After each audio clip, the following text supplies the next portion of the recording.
and it is time to talk wrestling because we have a lot of stuff to cover. So let's start. Okay. So on Saturday, January 25th, we had the second installment of WWE's Saturday night's main event. It took place in San Antonio, Texas. I'm still a little sad that I wasn't there, but it's all good. It's all good. So to start off everything, we had Rhea versus Nia for the women's title. And I always say, and I mean, if you watch my thoughts and predictions video, I love Nia. I always root for Nia, but I just knew, I was like, there was no way in hell that they were taking that belt off Rhea. She just won it off of Liv, so it's not happening. Okay, so I'm happy for both ladies either way. Nia has been an absolute powerhouse, but I knew what it was. Okay, I knew what it was. And of course, Rhea came out with the win. She retained. But I mean, from start to finish, it was just nonstop. And Nia headbutted Rhea out the gate before Lillian could even finish Rhea's intro. So it was on and popping that quickly, right? I know a lot of people were kind of complaining because it was a shorter match. But I mean, hey, a lot took place and the two of them put on. And I thought it was an amazing match. It's still fun seeing the two of them in the ring because the chemistry is undeniable between the two of them. So it's always fun to see. Ladies always put on. So not mad there. Not mad there.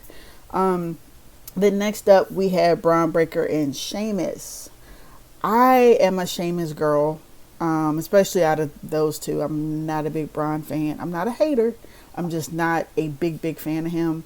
I was rooting for Sheamus, but again, I was like, even though Braun has been kind of MIA for a little while, I don't know if it was injury or just kind of lack of storyline placement or whatever was going on there. He's hardly defended since he won it back from Jay. So I was like, yeah, I don't see them taking it off of him, even though he's hardly been in the picture to even defend it as of late, but whatever. Yeah, I was definitely rooting for Sheamus. I mean, like, it honestly would have been great to see him finally get that, but that's not what it was. Braun retained, and his amount of spears on Sheamus, including the one where he caught Sheamus midair, yeah, that'll do it. That'll get the ribs. That did it. Now, this contract signing between Cody and KO, I didn't talk a lot about it because I was like, I'm tired of it. What else is there that needs to be said between the two of these? Just put these two in a match and just let it happen. I'm tired of the talking from both of them, right? But this one was a little interesting because we had Shawn Michaels, who was the mediator for the contract signing. And it started decent, I guess, until Shawn basically called out KO for being jealous. Like, it sounded like he was jealous. And then he went off, And Cody was just like, that's enough. I'm tired of you, So, and it was cool. That energy, I'm actually here for with Cody. I'm actually here for that energy. So keep it up. And then, KO signed. Okay, cool. As Cody was walking off, KO attacked him from behind. Shawn grabbed him like, yo, chill. And then when Shawn turned around, KO grabbed him and tried to put him into the position for a pile driver. And Cody kicked KO to let go of Shawn. And then Shawn, of course, he delivered that sweet chin music to KO. Because what you're not going to do, sir, is you're not going to disrespect Shawn Michaels in anybody's presence. Okay? Just remember that. So, yeah, that's kind of how that went off. That was a lot. And again, I'm still really happy from SmackDown that even though Jimmy lost the match with KO, he shut him up briefly. I'm just saying that still made me happy. Okay. Now on to Braun Strowman and Jacob Fatu. I am a monster girl. Okay, so I love Braun, love him, but Jacob, I've always said this. I'm a bloodline girl. The OGs and 2.0 and whatever name they go by if they remain together, right? I love them all. They're all extremely talented. Jacob is undeniable. I don't care. Okay. And I feel like with Bronson Reed out, and I know other people have said the same thing, that Jacob is going to be pushed more. I feel like they were going to push him anyway, to be honest. But now without that force, they're bringing in this force. And I was like, you know what? I love Braun, but I feel like Jacob's going to get this one. Now, there was not a definitive winner because it ended up being a no contest DQ because Jacob went off and Braun was left a bloody mess on the mat. After they pulled Jacob off of him several times, and Tama had to come in to pull him off, which ended up him getting out of his hold and running back to get Braun. This match is probably the one that's launching. That's going to launch Jacob. On top of the promo that he did right before he went out to the mat,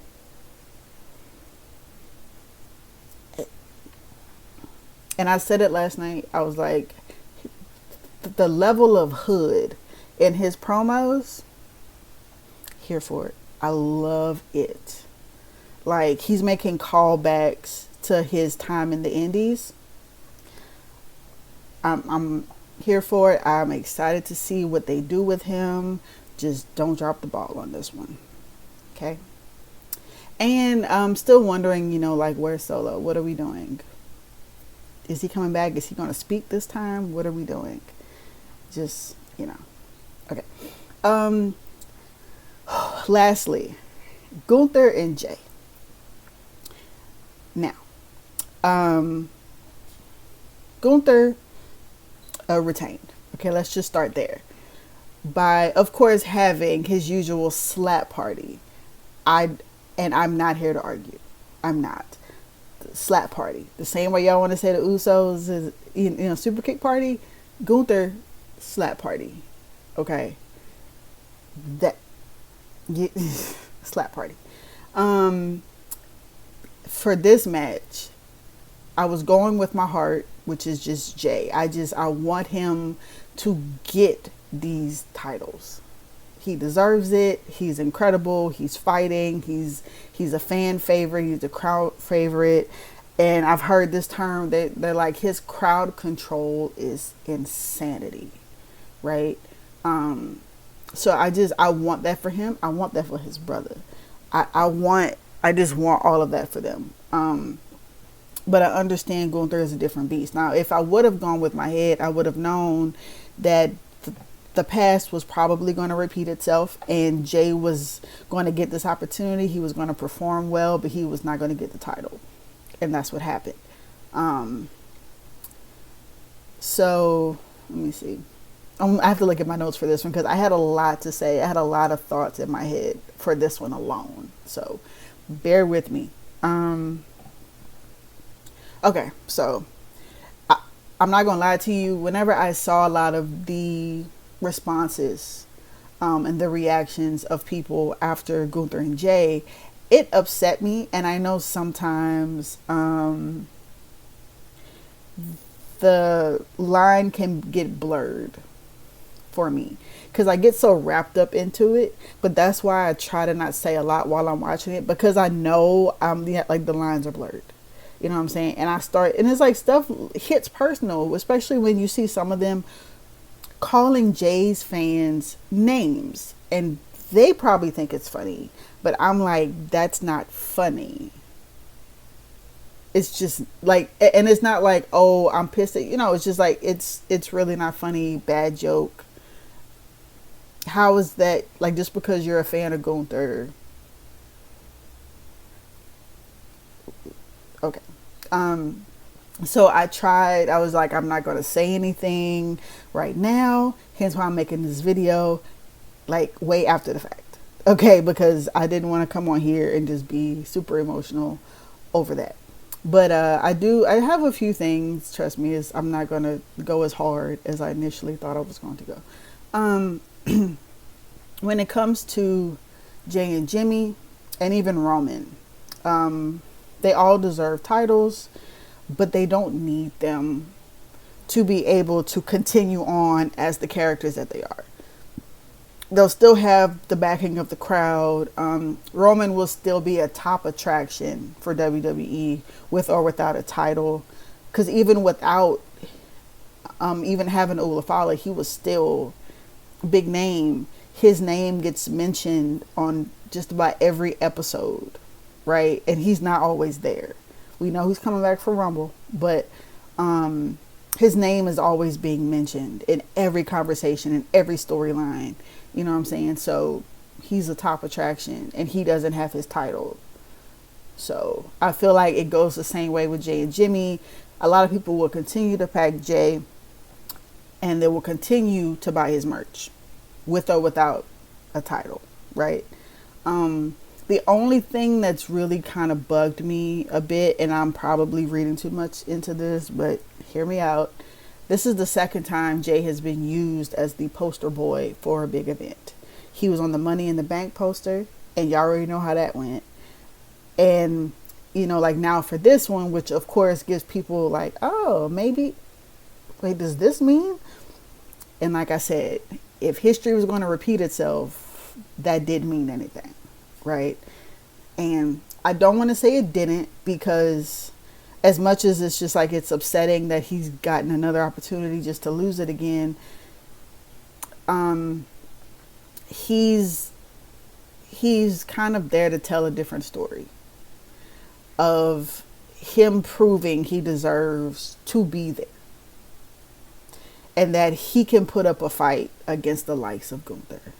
He wasn't supposed to beat Braun ever, apparently. And he sure wasn't supposed to beat Drew the last time he beat Drew.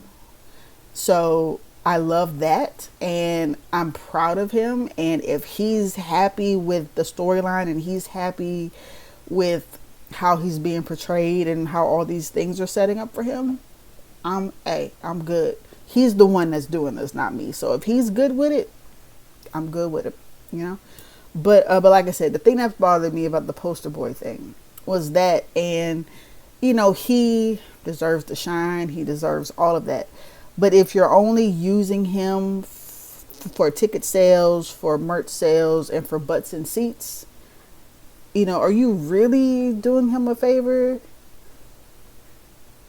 And are you kind of playing the fans for dumb? The ones who are supportive of him and who may hear around like, oh no, Jay, he's you know, he's here, and you know, they're probably going to push him here, and it doesn't necessarily happen.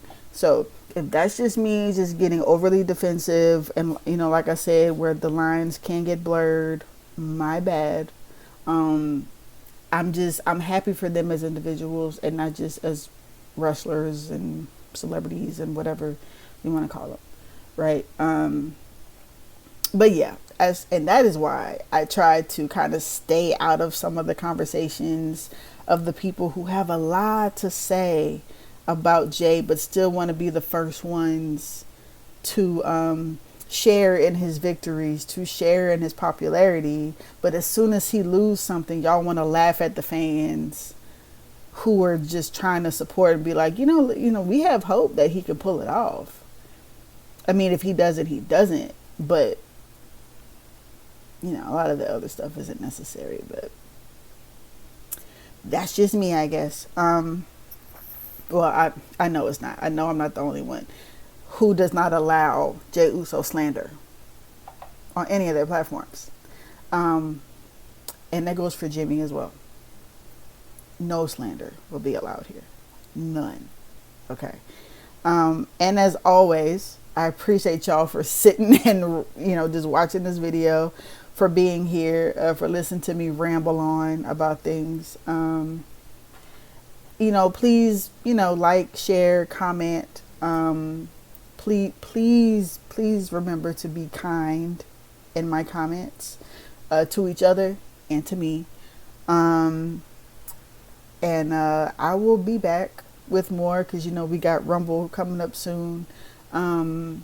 I'm not sure, if y'all would be interested in like Raw and SmackDown recaps, which I still may kind of do on my TikTok, but I'll have all my socials and links and everything below. So yeah, I appreciate y'all for still rocking with me. I'll be here, and I will catch y'all on the next one. So